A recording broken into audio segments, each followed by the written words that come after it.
Take me to the place in the middle of the sun.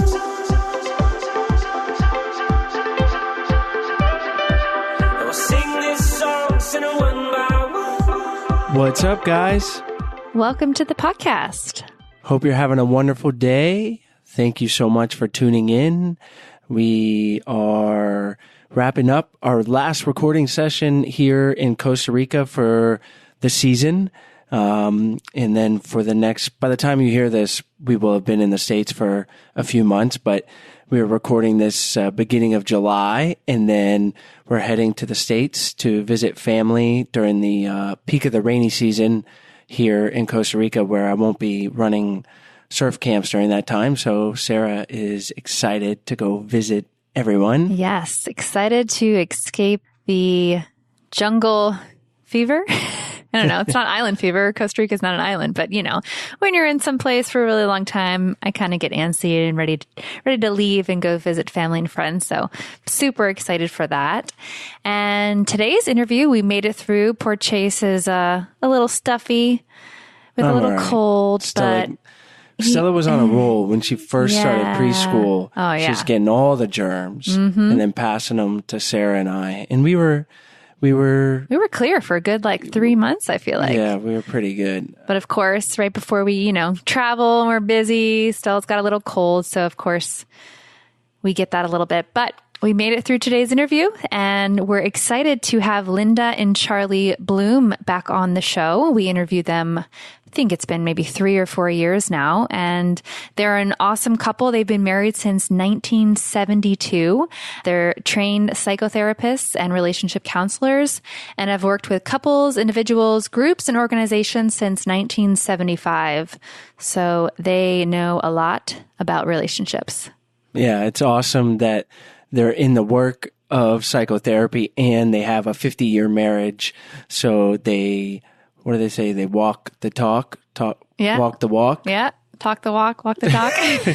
Something like that. Something like that. But, and a lot of great knowledge in today's episode about why we shouldn't expect all of our needs to be fulfilled from our partner, and how to navigate codependency, and a lot of great information on something that's probably pretty common in a lot of relationships. So check that out. And as always, we love getting feedback from you guys, joining the Love Tribe group on Facebook. Check that out, and leaving those 5-star reviews on iTunes. It really helps us grow the podcast, which helps us attract more sponsors, which allows us to continue to put this on, because as we've mentioned before, it takes quite a bit of work that we love doing, but particularly Sarah is the one in the editing bay, messaging guests, getting people on the show, and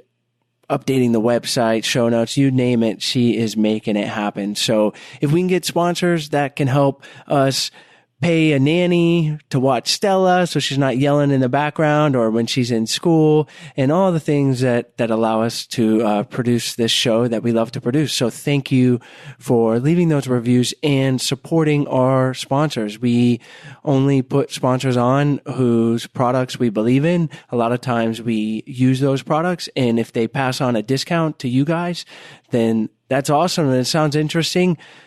Use it, try it for free a lot of times, and know that it is helping us put on this show. So we hope you guys enjoy today's episode. Today's show is brought to you by our online course, Spark My Relationship. Create more passion, improve your communication, and build a stronger, more intimate connection with your partner in less than 90 days. We've collaborated with 15 therapists and psychologists to bring you the strategies marriage therapists teach their clients. To unlock a special offer only for I Do Podcast listeners, visit sparkmyrelationship.com/unlock. That's sparkmyrelationship.com/unlock.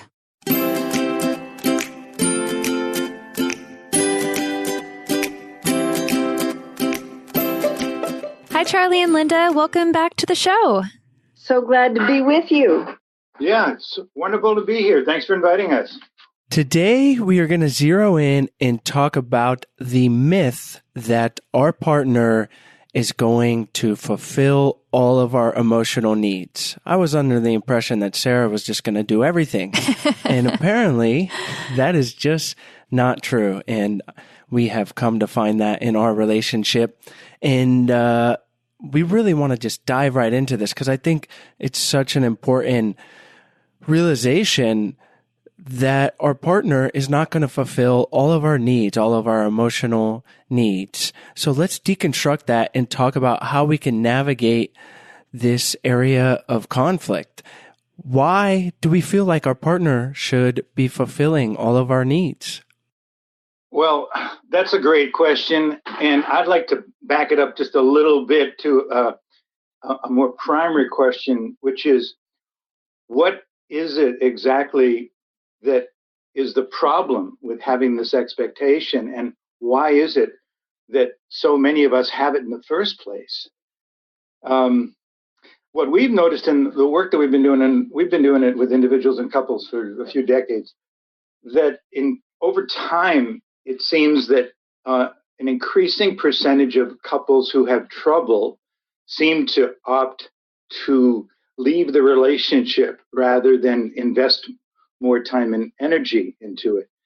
And I kind of liken that to the whole idea of planned obsolescence, where when I was a kid and things broke down, we repaired them if we could, or we called in a repairman and we replaced parts, and we worked on it. And as you probably know, that these days that's not so much the rule; that's the exception. Most of the time, if it's broken, then you don't fix it; you just get rid of it and then replace it. And that same attitude is prevalent in an awful lot of relationships, where people seem to expect that the other person should be providing for their needs and for the needs of the relationship. And when they don't, rather than ask the right questions and really look at, well, what do we need to do here to fix this? There's this tendency to make the assumption that, well, we're just not a good fit. And because if we were, I wouldn't be dissatisfied with you and you wouldn't be disappointed with me. So it's best to just kind of call it quits and move on to something or somebody else.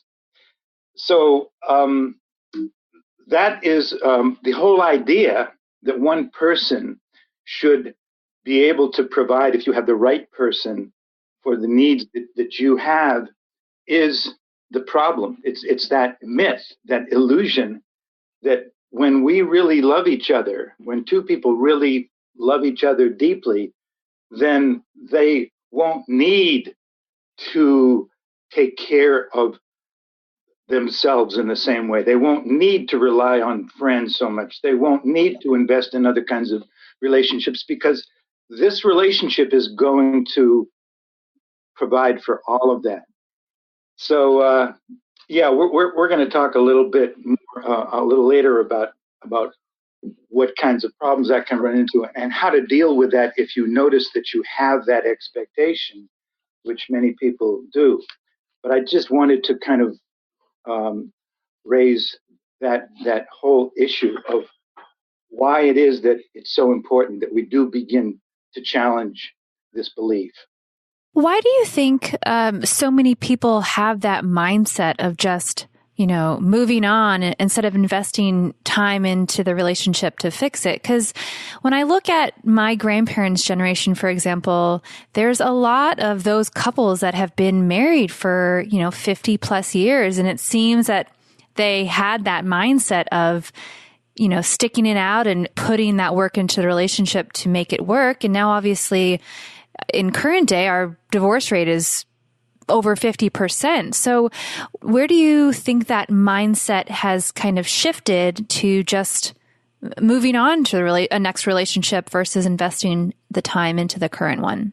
Well, I think that there's been a strong trend going back to the 60s where there was more freedom to make choices to leave a bad relationship.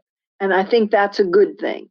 when women started to enter the workforce and were economically self-sufficient, they didn't have to stay in marriages that were really awful. And at about the same time, there was a loosening of the religious sanctions and community sanctions that made you bad and wrong for being a divorced person. And I think that that's a good thing, that there is more freedom of choice. But I think it's too much of a good thing that people, when they hit a rough spot in their partnership, too frequently bail when it is only a rough passage where they're learning something important about themselves and the other person, maybe tolerance, maybe acceptance, maybe some dark part of themselves they're projecting on the other person, maybe the lack of skills of negotiating for their needs or being emotionally honest. And we see a lot of people giving up on a relationship that has tremendous potential when they hit a hard place. And those couples that you're talking about, like your grandparents, Charlie and I are one of those couples. We've been together 50 years. It's amazing. Congratulations. Yes, and we're really happy together, but we did have some times when the relationship was at risk. And both of us are so glad that we didn't bail out, because we used all of that crappy stuff during that time as compost to bloom out of. And we learned so much in that process. So we try to encourage the couples in trouble who come to us to let their imagination be big, let their expectations be high, but pony up some intentionality to cause it and to take responsibility for being the change agent that will allow that breakdown to become a breakthrough rather than a breakup. If someone listening is having a breakdown and they're feeling like their needs aren't being met, how do we distinguish between an area where we need to find that within ourselves? Maybe that's something we have to work on, that we shouldn't feel we need to get that kind of love from our partner, whatever it is. How do we distinguish between that and that it's actually our partner that does need to come on board and help? Does that make sense? Well, it not only makes sense, but it is the most critical question that we can ask. Because depending upon the answer to that question, whether this is what we refer to as an intrapersonal need, that is a need that I am responsible for fulfilling within myself, or an interpersonal need, which is a need that can only be met in the context of relationship. Depending upon what we assess the nature of that need to be, we're going to respond very differently than if it were the other way around. So an example of an interpersonal need, that is one that we cannot fulfill without the participation of another person in our life, is a need for intimacy, a need for connection, a need to have some sense of togetherness, that I'm not alone, a need for external support, which we all need in various ways. We live in a culture that really kind of demonizes the whole need for dependence. And so we have created this milieu of hyper independence in which people, particularly men, are hold the belief that they should be self-made, that they shouldn't need other people, they shouldn't be dependent.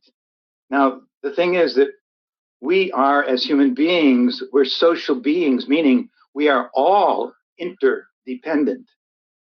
And interdependence is the third way of being, other than independence and dependence. Dependence is when you're making other people responsible for needs that you have.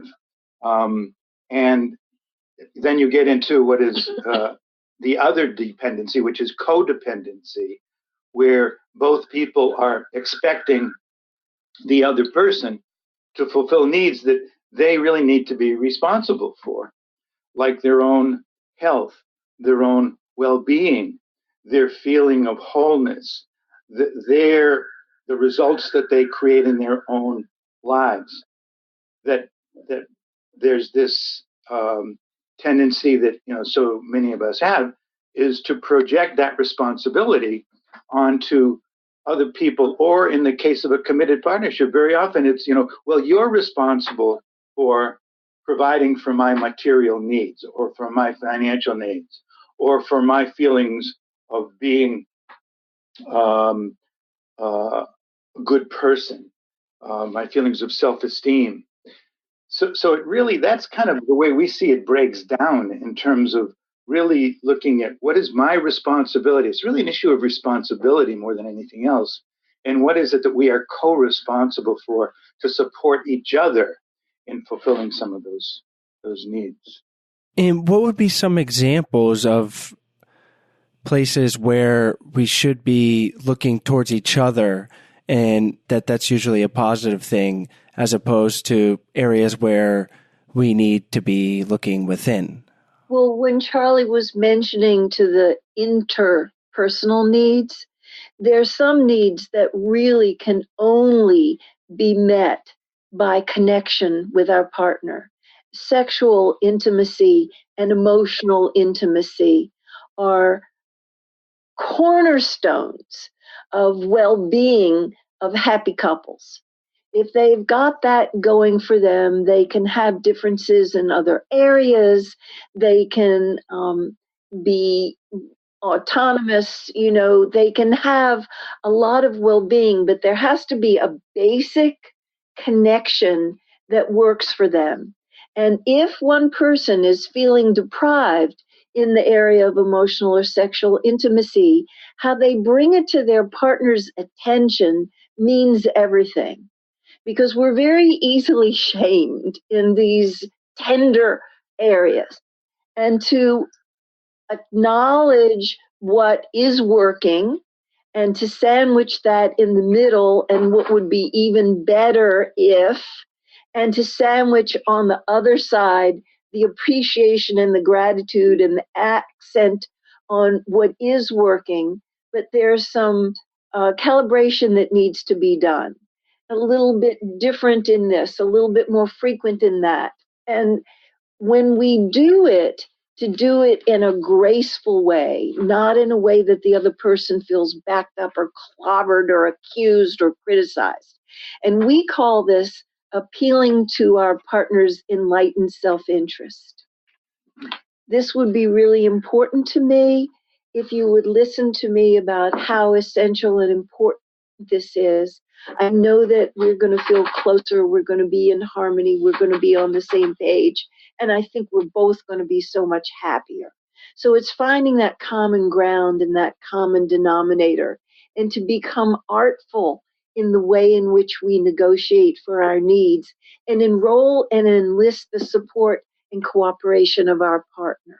So emotional and sexual intimacy are great places to look for help from your partner, right? That's kind of well established here. What is an area that is commonly displayed as codependency that's going to create negative emotions and an unhealthy balance in the relationship if we're trying to seek something from our partner in this particular area? Well, there's an awful lot of needs, and I want to just say a little bit in a moment about how we define the word needs, because it's very distinct from desires and wants. But there are a lot of needs that we have that are commonly viewed as the responsibility of another person. That it's very often that we will project a responsibility for fulfilling some of these needs onto other people, and then feel disappointed, hurt, angry, resentful when they don't fulfill them. and we often don't express those feelings directly, which causes them to kind of go underground and create a divide in the relationship. But I want to just mention some of these needs that we have the responsibility for fulfilling on our own or interdependently, rather than projecting that responsibility on another person. And you'll be able to see, and I think hopefully the listeners will be able to recognize whether they take responsibility for these needs themselves or whether they have the expectation that somebody else should fulfill them. So I want to, first of all, start with our physical needs, which is the needs for sustenance, that we have our physical needs met to survive: food, water, shelter, protection. That's our responsibility. It doesn't mean, and this is an important point, that we alone have to provide that, but we're responsible for seeing to it that we have the security and that we are provided with the things that we need in order to flourish, in order to feel a high sense of well-being and fulfillment in our lives. Another one is related to that is the need for rest, relaxation, and rejuvenation. Now, when most of us think of our health, we think of two things: diet and exercise. But rest and relaxation and adequate sleep have been scientifically, through a lot of research, demonstrated that they are as important as food and exercise. So we're responsible for seeing to it that we get that. The need for safety, security, and protection. That's our responsibility. Doesn't mean, again, that we do that all by ourselves. We can do it in cooperation with another person. But the point that we're trying to make here is not to project that responsibility onto your partner if you are in a committed partnership, but to accept the responsibility for at least participating in that process where we provide this together. Another one is the need for community and connection. Community and connection absolutely involves other people, but we are responsible for participating in our lives in a way that is going to make that more likely for people to be predisposed to want to be in community with us. What kind of a person do I have to be in order to be attractive to other people who would want to, connect with me in that way? Another one is the need for play. Play is not just for kids. Adults need to play, to have time that is specific to just being in the pleasure of the experience itself with no object other than enjoyment. The need for creative expression. That's another one. The need to have purpose and meaning in our lives. These are all responsibilities that we have. The need for learning, growth, and challenge. And of course, the need for love. And it's not just the need to receive love. It's the need to be in loving relationships with people where there's reciprocity, where there's mutuality. How do I need to be as a person in order for me to be a compelling, attractive invitation to people who will want to be with me? So these are some of the things that people often project at least some responsibility onto their partner to provide, and when they don't, rather than step up to the plate themselves, they can get resentful. And you asked about codependence. And as you can see, these needs that we all have, most of them can be met independently, that we don't need our partner to bring them to us on a tray. But codependents have an expectation that their partner is going to provide their happiness and their well-being and the feeling of safety. And even things like play and challenge and friendship with other people and meaning. So it's moving on the continuum to taking a high level of responsibility, When both people in the partnership are doing that, then they're not having excessive expectation of the other person.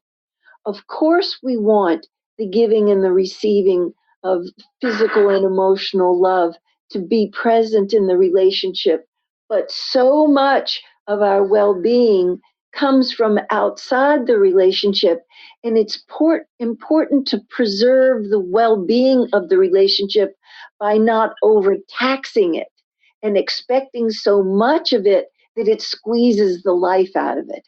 And that's what codependents are doing. Codependents are too heavily invested in the relationship doing it for them rather than strengthening themselves to take responsibility for their own lives as an individual. So that's a piece of work for all of us to keep our eye peeled about when we may be expecting so much more without bringing the level of responsibility, intentionality, and commitment to take good care of ourselves and bring our happy selves to the partnership. Maybe there's somebody who's listening right now who is codependent with their partner and they're not aware of it. What kind of questions could a listener ask themselves to figure out if they're in that situation, and how to start the dialogue to break away from that codependent relationship? Let's take a quick break to talk about today's sponsors. Today's episode is brought to you by Native. Native creates safe, simple, effective deodorants that smell amazing and actually work. Chase and I live in a very hot and humid climate, so we need something that will keep us dry all day long and smell good. And I love smelling like their coconut and vanilla smell that they have all day. It smells so nice. Yeah, it's better than my natural body odor for sure. Oh, yeah. And another bonus is Native's clean and simple ingredients allow you to know exactly what's in your deodorant. Now that we know that aluminum may be linked to some serious health ramifications, including breast cancer and Alzheimer's, it's totally worth making the switch from conventional deodorants that contain aluminum to Native's aluminum-free deodorant. And it's not only us that loves Native. They have over 8,000 five-star reviews and have been showcased on the Today Show, Women's Health, Good Morning America, Pop Sugar, and more. Try it risk-free with free returns and exchanges in the U.S. For 20% off your first purchase, visit nativedeodorant.com and use the promo code IDO during checkout. That's nativedeodorant.com. Use the promo code IDO during checkout. Today's episode is also brought to you by our course, Spark My Relationship.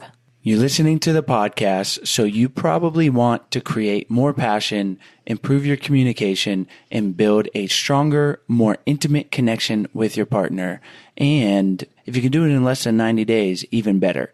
We say it all the time on the show. A mediocre relationship is easy, but a passionate, authentic, and satisfying relationship takes work. It doesn't just happen on its own. And that's why Sarah really did all the heavy lifting on this. And you created this course with the therapists that we've had on the show to really help you with the specific tools, exercises needed to create the lasting and positive improvements rather than just listening to the show and not really implementing them. This is a great way to have some accountability in a structured format to put the tools that we talk about on the show into practice.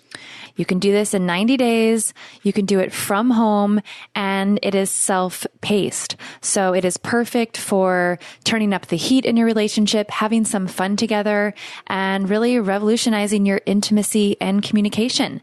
And like Chase mentioned before, we've worked with 15 psychologists and therapists to bring you the strategies that marriage therapists teach their clients. And just some of those strategies are how to eliminate unhelpful old habits, develop mindful awareness to help improve stress management, learn healthy and successful communication tools, create a deeper, more intimate bond, and strengthen your couple microculture and future together. So for our listeners only, we are offering a special promo for the course. You can find it at sparkmyrelationship.com/unlock, and you can access a special pricing just for you guys. So again, check out sparkmyrelationship.com/unlock for your special promo.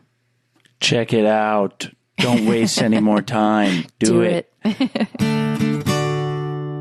There are a few things that are really clear indicators about whether you're on the codependent end of the spectrum.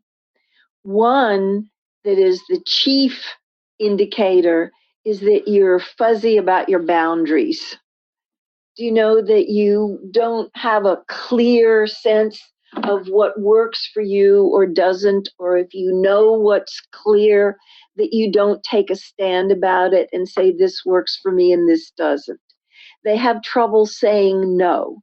No, I don't really want to do this now. No, I don't want to go to that restaurant. No, that wouldn't work for me. To have your brother move in with us. Do you know that they don't stand up for themselves enough?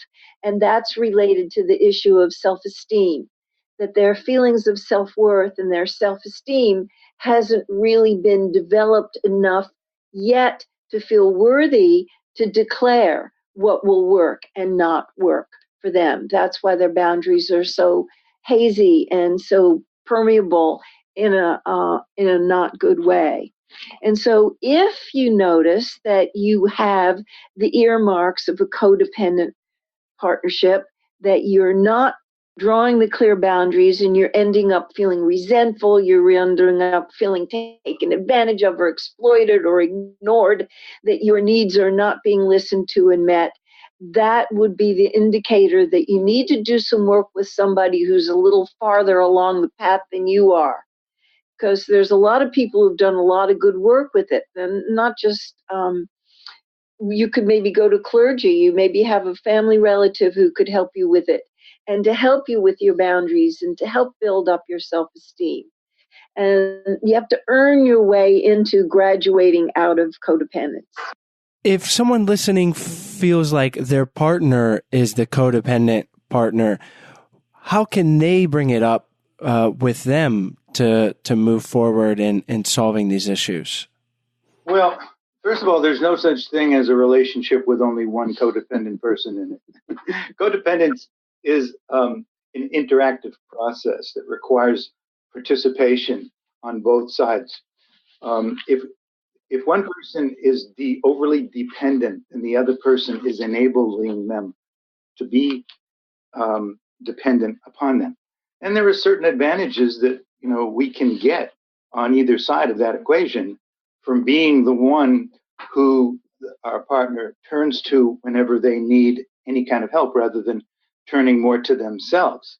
And there are advantages to being on the other side, where you don't have to be the one to figure out how to do things and to get the job done, because you can always turn it over to the other person. And when both people begin to see that they have been colluding in certain ways to co-create this codependent relationship, and then they begin to see what it's costing them personally to indulge in this desire to be an enabler or to be overly dependent upon the other person, that there are real serious consequences to being in that kind of a relationship in terms of your level of well-being, in terms of your level of resentment that can be accumulated. Because whenever somebody is overly dependent upon another person, there's almost always a certain degree of resentment in that. We often tend to resent the person who holds that kind of power over us. And the person who is the one to whom that responsibility is projected and expected, no matter how caring and loving they are, we all have our limits. And at some point, they're inevitably going to begin to feel tired, used, resentful, and that's going to come out in various, usually indirect ways. So when people begin to see that, hey, we have co-created this system, it seemed to be working pretty well for a while, but it ain't working so good now. And I don't like what it is bringing out in each one of us here. When both people see that, then it becomes much more possible to acknowledge that we have a challenge here and we need to do some work here on ourselves. It's not so much we need to work on the relationship. It's more that we need to do the work that each one of us needs to do in order to balance our own dependent needs and interdependent needs within ourselves. We need to do that, and that will automatically shift the balance in the relationship. So once a couple has established that they are codependent and they're willing to put in the work to develop and nurture other relationships to help satisfy their needs, I'm sure at that point a lot of boundaries or discussions or things will need to be put in place now that the dynamic will be really completely different. Do you have any advice for people at that position of the relationship? Yes, we often encourage couples to have regular check-ins. When you're in transition, so many feelings are going to come up. When a person has been in a more closed system and then you start getting in a men's group and a women's group and you're spending time with other people and the system is starting to open up, there's often a feeling of threat, jealousy. You know, maybe she's going to fall in love with somebody else. Maybe he's going to, fall in love with somebody else. I might get left. And maybe they're going to get some ideas from somebody else that could be threatening to what we have.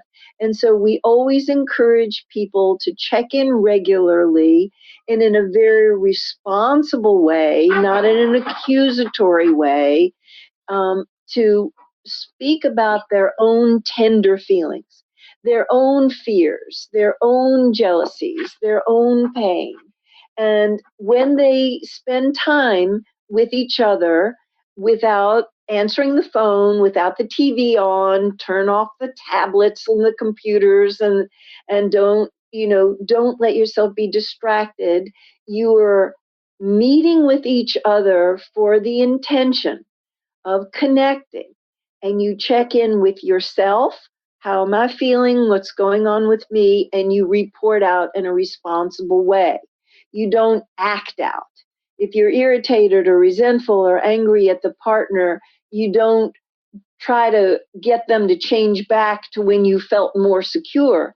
The relationship is going to go through some growing pains. And I always tell people once a week is minimal. Every day is not too much when you're making modifications and remodeling your relationship, because it's going to bring up some uncomfortable feelings. And for you two to be aware of what's going on in you and to outflow about that, and to be aware of what's going on with your partner. They maybe have different fears than you have, but that you can soothe each other while you're transitioning into having a bigger, fuller, richer life. I love that you gave the example or that you mentioned that talking every day is not too much, because so often when you're going through these big changes, you want to talk about them. And if you can't, you can kind of feel like your feelings are being repressed, and that can negatively affect the relationship. So I love that you mentioned that, because that's something that Jason and I try to do, and hopefully our listeners will try that as well. Yeah. Don't underestimate the power and the value of checking in on a frequent basis. And it doesn't have to be anything really elaborate or time consuming. It's basically just like Linda said, checking in to yourself, first of all, say, where am I? What's my mood right now? What's up for me? What's in my thoughts? What kind of feelings am I having right now? Just kind of being aware of what's there, and then honestly, without filtering or censoring it, just letting your partner know. And a check-in primarily is really just looking within yourself to see who's showing up right now and what's showing up right now, and then giving that information to your partner. And that is basically the source and the foundation of true intimacy. And 5 or 10 minutes can go a long way. Yeah. It doesn't have to be an hour or more. No. Sometimes people are afraid to have check-ins because they think they're going to get into a big rigmarole, and it's going to be very emotional, and it's going to be difficult, and it's going to be lengthy, and not necessarily. Well, but if you stay abreast of the issues. Exactly. And exactly. You may have to put more time in for a while if you've got a big backlog of incompletions of the things you haven't dealt with. But if you stay on top of them, it doesn't have to take long. Once you clear out all of the incomplete stuff that needed to be communicated but never was, then you've got, pretty much open playing field there that doesn't require a lot of time because you've handled the stuff that has accumulated in the backlog. If people really understood how frequent check-ins would enhance the well-being of their relationship, they wouldn't delay. They'd get right on it, and they'd make it a regular feature of their relationship, because this is what really high-functioning couples are doing. They don't let things accumulate. The reason that most people don't check in often enough, and the reason that they choose not to, and it's not, everybody has enough time to. So that is, just forget that excuse. We're busy. We've got kids. We've got jobs. Everybody does. Everybody's got responsibilities and commitments. And yet some people who have very, very full lives manage to find the time to do it when other people whose lives don't seem to be quite as full can't do it. Just as an example, in our second book, we interviewed a couple that had 13 children. And 9 of them were still living at home. 4 of them were living outside of the home, but they were living close by. And they each had full-time careers. So I mean, you think you don't have enough time? Read chapter 9 in our book, and this couple will help you to put things in perspective, because they checked in every day. Mm-hmm. They asked to be disguised. So when you read the story in Secrets of Great Marriages, it says they have 12 children, but they actually had 13. Jeez. Wow. Well, the disguise is broken. We're going to find... That is absolutely true. When Charlie and I interviewed them, we interviewed them in person. And when we left after the interview, we looked at each other. We said, we will never, ever say that we don't have enough time to devote to our relationship again. And that was 10 years ago. And you know what? I haven't said it since. Well, that is a great way to wrap up. And some great homework for Sarah and I and our listeners is when something's really important, we make the time for it. So unless you got 14 kids, then send us a message.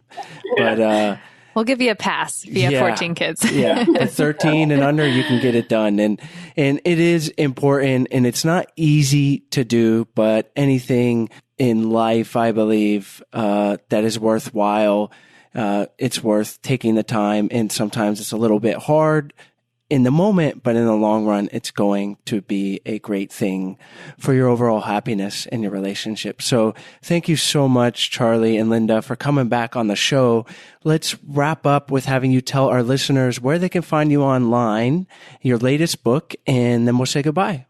Yes, if they go to www.bloomwork.com, that's singular. It's not Bloomworks.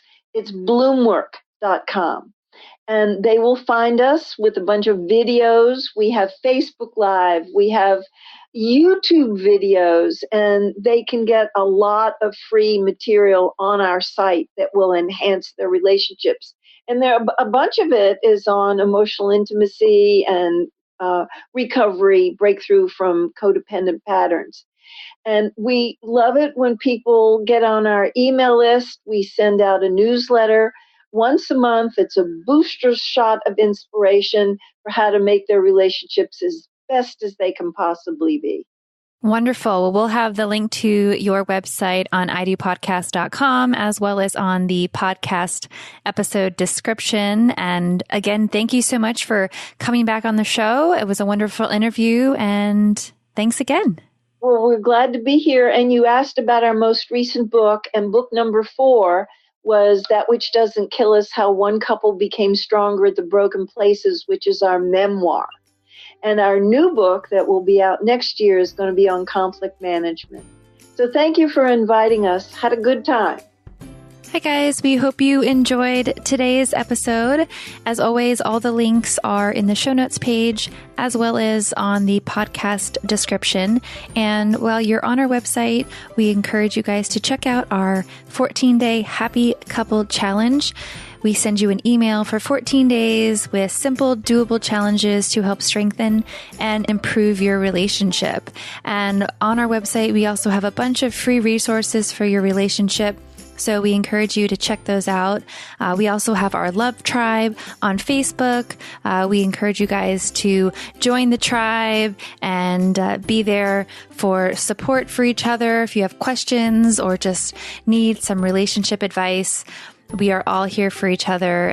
The group has grown to almost 1,000 people, and we love it. So we hope you guys join that. You can go to Facebook, Love Tribe Fam, and you'll find us right there. And if you are interested in learning more about our flagship course, Spark My Relationship, we hope you guys check it out. We have a special offer that is only for podcast listeners. So you can go to sparkmyrelationship.com/unlock, and you can unlock that special offer and learn more. As always, thank you guys so much, and we'll see you next week.